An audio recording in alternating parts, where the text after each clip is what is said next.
မိတ်ဆွေအပေါင်းသူတော်ကောင်းတို့မင်္ဂလာပါဆရာအခုမနက်ဖြန်၄ရက်နေ့12လပိုင်း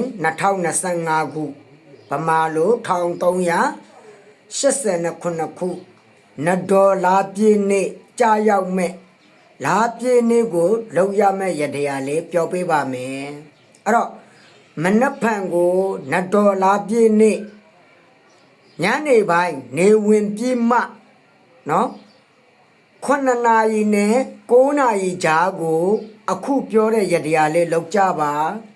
လောက်ချင်းအပြင်စီးပွားရေးလက်ပွင့်မယ်အန္တရာယ်ကင်းမယ်ကိုယ့်ရဲ့လူရင်ဆန္ဒလေးတွေပြည့်စုံမှာဖြစ်ပါတယ်ပူဇော်ရမှာကတော့ကျွန်တော်တို့လာပြည့်နေ့ဖြစ်တဲ့အတွက်ကျွန်တော်တို့လာမင်းကြီးနော်စန္ဒရာလာမင်းကြီးကိုပူဇော်မှာဖြစ်ပါတယ်အဲ့တော့မခက်ပါဘူး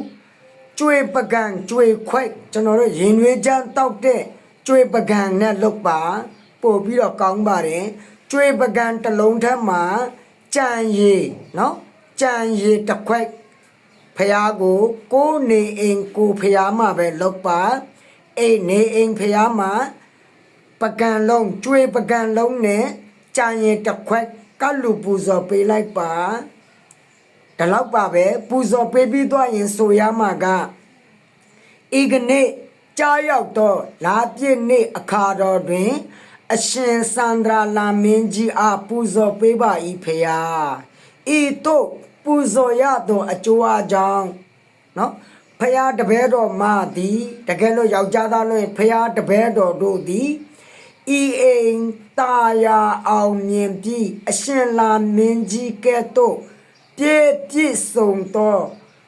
အတိတ်နမိတ်ကောင်းများကိုပေးသနာတော်မူပါဖယားဆိုပြီးတော့ဆူတောင်းလိုက်ပါ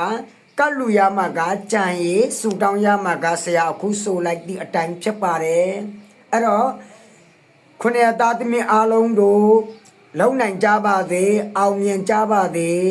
မခက်ပါဘူးအလွန်ကောင်းပါတယ်ဒီလာပြည့်ရတရားလေးကိုဆရာကို